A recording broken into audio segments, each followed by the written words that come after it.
It's archery season, and a common question this time of year is, what type of broadhead should I shoot? Well, there's a couple different designs to pick from. A really popular design is a mechanical broadhead, and it's called mechanical because there are moving parts. It's really slim, but when it hits the target, these blades open up. This one has a very large cutting diameter. This is a little bit older, although it's been advanced in technology drastically through time, is a fixed blade broadhead. It's one piece, there's nothing moving. What you see is what you get. How do you choose between the two? Well, really kind of what you prefer, because both of them work beautifully, but there's some advantages and disadvantages, or pluses and minuses to both of them. I'm shooting the M3, it's a fixed blade by G5 this year, and there are many advantages to a fixed blade. It's called cut on contact. As soon as it hits, it's going to work. The blades don't have to come out open. It's just solid. Nothing's going to change. It's really easy to sharpen because there's 3 blades. You know the angle they're on, and you can just put them flat on a sharpening surface. A lot of people use stones or something else and give it a few strokes on each one. You've got a razor sharp broadhead. This baby is a rock solid, especially if you're shooting a lighter pound bow. They don't use any energy opening up when they hit the target. Now I'm shooting 60 pounds, I've got a good draw length. I just love the way this flies. I love that I can resharpen it. It's very solid. There's just nothing gonna happen to this broadhead.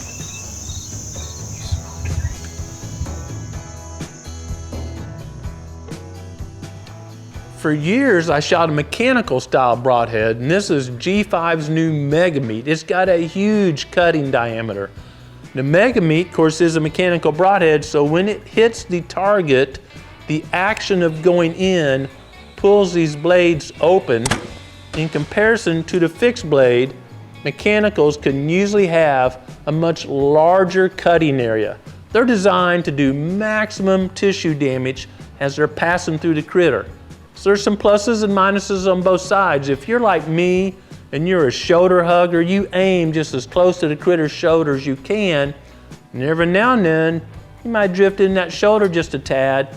This is going to be a little bit better at penetrating bone. Now, I never recommend shooting at bone, but if you happen to hit it, this is probably going to do a little bit better job. This is great if you happen to be the guy that shoots in the center of the kill zone and you might drift back a little bit. This is going to make a very large hole. It's going to do maximum damage. It's going to zip through there and you're going to have a big blood trail. If you're shooting really long distances, when this is all closed up, there's very little wind resistance. It's easy to tune to your bow. There are pluses and minuses to both types, both styles of broadheads. Kind of consider your hunting situation, your shooting situation, and pick the one that's best for you. Hunters have been successful with mechanical and fixed blade broadheads for years. Both of them have a long track record of working great. But I'd like to share with you the most important characteristic of any broadhead. It needs to be razor sharp. There's a couple of reasons the sharpness of the broadhead is so important. The first one, and probably the most important, is because a razor sharp broadhead causes very little trauma to the animal. Very little. Sometimes when shooting a razor sharp broadhead, if you happen to zip through there and not hit a rib on either side, I've seen animals just kind of take a step or two, walk a little bit while feeding, and just fall over. They do that because a razor sharp broadhead that doesn't cause any trauma, when it's going through the circulatory system, blood just flows freely and they expire quickly because all mammals have a hormone called THROMBOPLASTIN. It's called the clotting hormone. And if it takes a little bit more energy to get through the veins or arteries, the body instantly secretes that hormone and causes the animal to start clotting up quickly. You might consider it like this: if you mash your thumb with a hammer, it rarely bleeds even though you broke some vessels. But if you get a paper cut, just a small one, you can't only stop it from bleeding because there wasn't any trauma. Whichever broadhead works best for your hunting setup and circumstances, make sure they're razor sharp.